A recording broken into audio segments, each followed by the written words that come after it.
and good evening to everyone. I'm very glad to be here. I'm very glad to be sharing the table with such eminent people.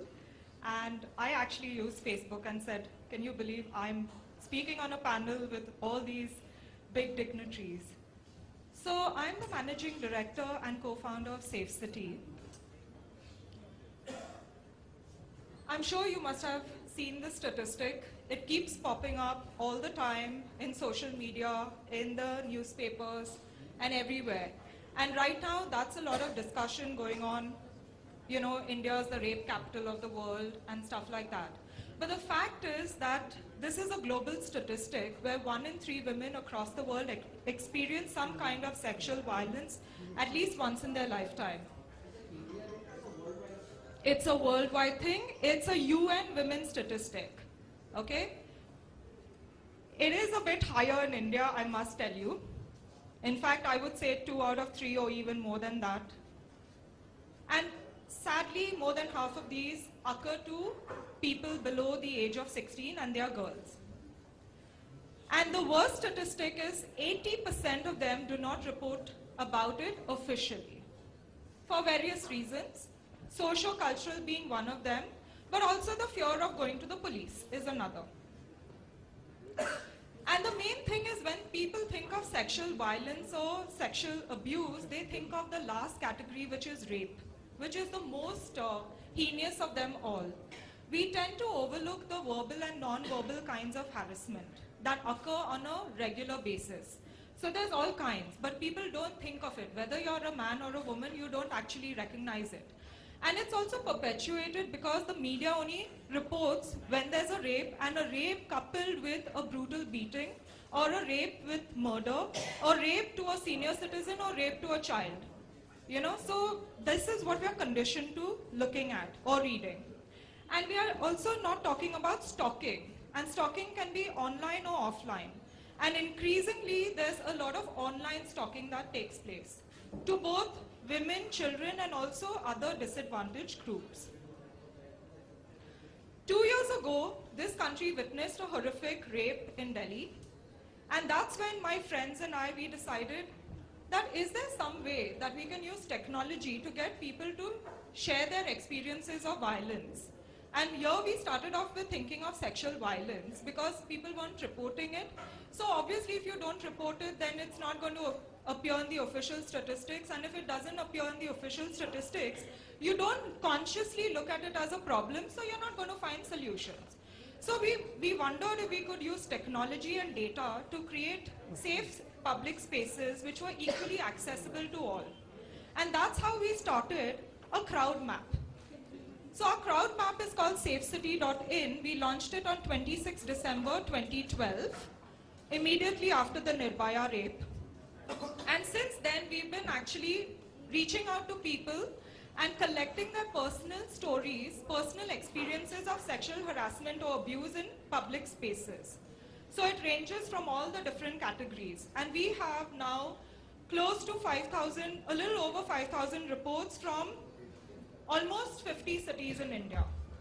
It appears everywhere. Of course, you will see the largest hotspot is in Delhi, but that is because we have an on-ground team that goes actively to colleges and public spaces and get more data. The others, you will see, still come from different parts of the country. We've had it from small cities, small towns, to the big ones.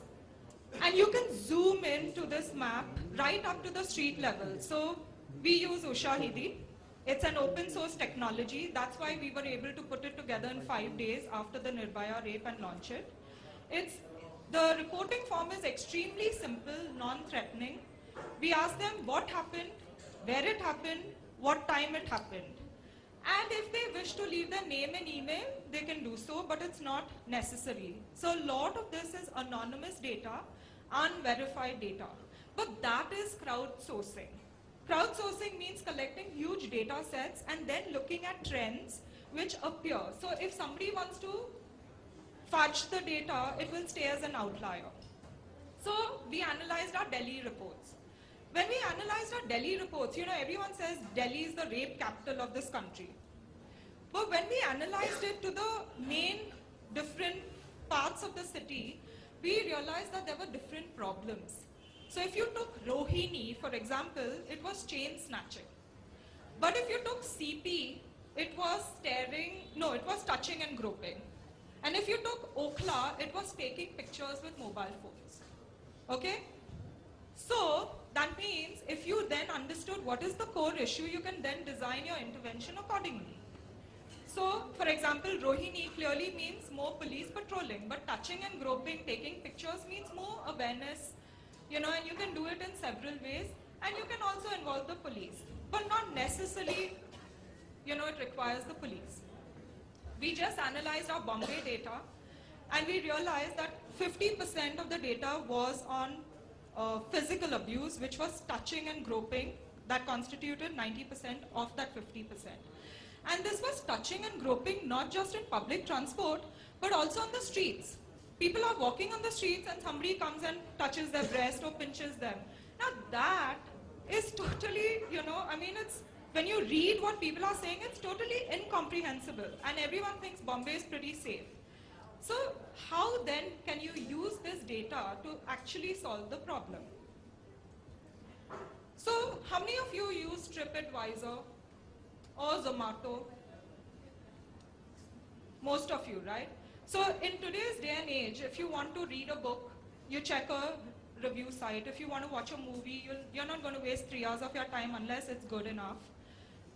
If you want to plan a holiday or go for a dinner to a restaurant, you're going to check a review site. But when it comes to safety, where are the review sites? And this safety does not only apply to women, because a man can also be attacked in a public space. I'll give you an example. We were in San Francisco for meetings. And we were heading to, right in downtown San Francisco, we were going to a co-working space that somebody had recommended for the meeting. And we ended up in a completely bad neighborhood. We were walking there and we ended up in a bad neighborhood. We had to evacuate in a hurry, and later when we were talking to people, they said, oh, nobody walks in that part of San Francisco. How are we supposed to know? We were actually recommended that place. And I'm sure for Delhi or for Bombay, we have local intelligence that we know. Like in Bombay, nobody gets into a Virar fast train if you want to get off at Andheri. Nobody will let you get out of the train. But somebody from Delhi may not know that. And so you'll get caught in the rush and you'll find that, it's totally overwhelming. Similarly, in Delhi, I've learned that nobody walks on the footpath on the side of the road. You always walk on the footpath on the other side. Why? Because somebody can stop a car and pull you into the car. Now, how are you supposed to know that? You don't know that. And there is no way that people are going to share this information, especially because women also don't talk about it. So we are trying to collect this information which people can read, get more comfort, they'll know that they are not alone in sexual harassment, and through it use the data. So for example, if you're using the Delhi Metro and you're on the Violet line, you won't get off at Nehru Place because it has more instances of abuse. But you can use Kailash Colony, which seems to be pretty normal, We also wondered, could communities use this data? Can they be responsible for their own safety? And we did an experiment, a pilot in Bombay, in Bandra, a suburb in Bombay called Bandra. It's a beautiful suburb, but the issue was chain snatching. And we actually did a crowdsource campaign, collected these reports, which nobody went to the police to make an FIR because they said, we don't want to deal with the police. We'd rather let the chain go. When we presented it to the DCP there, he accepted it and changed the beat patrol timings based on the data that we had presented to him.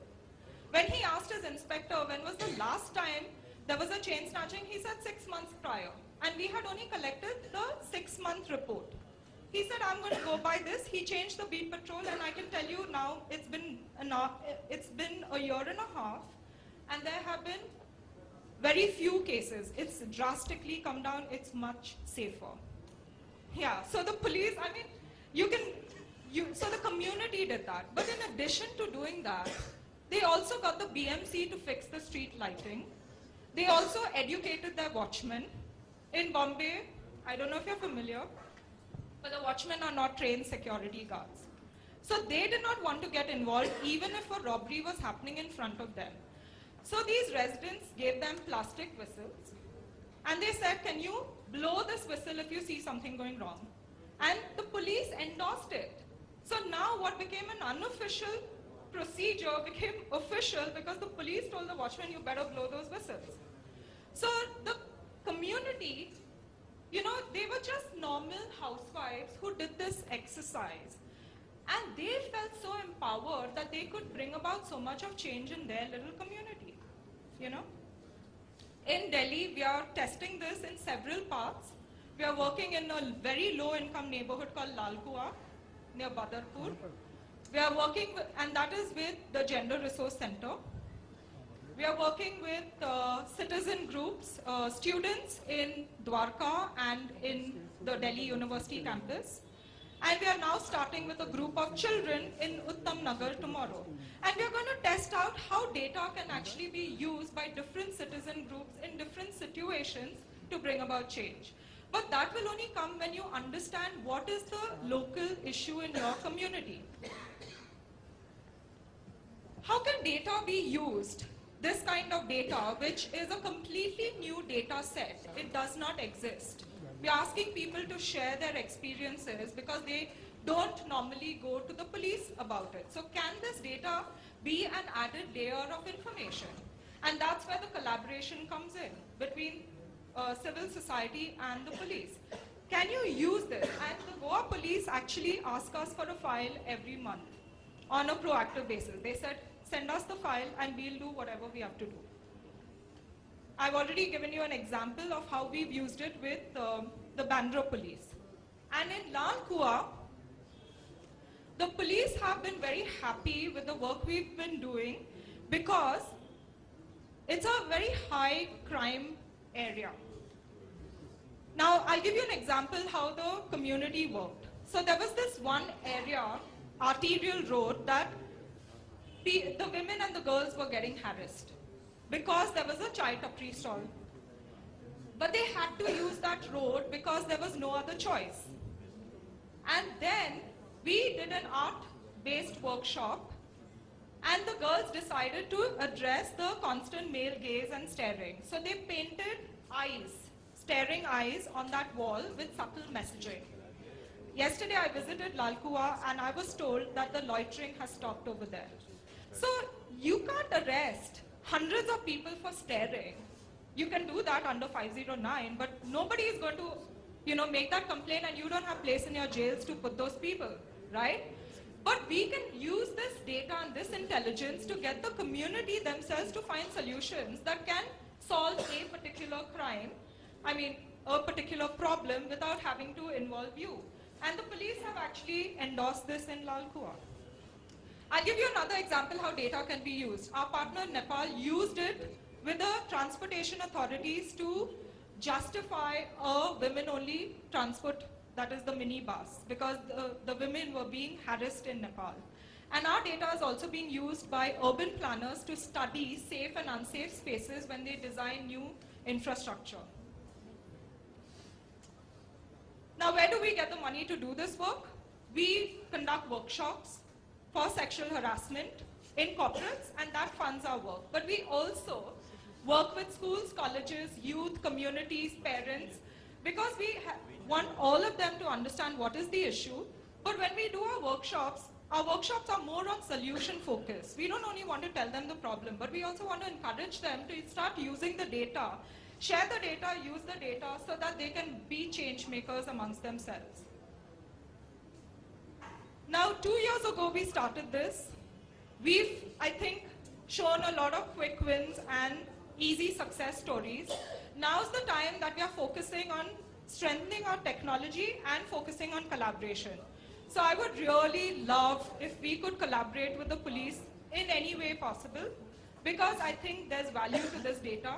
And it would only help if other people knew that at least you were looking at it. You may not use it actively, but if you were to look at it, and maybe there would be more confidence for people to report. And I think the issue is that people don't report. And how do you get them involved in the process rather than alienate them?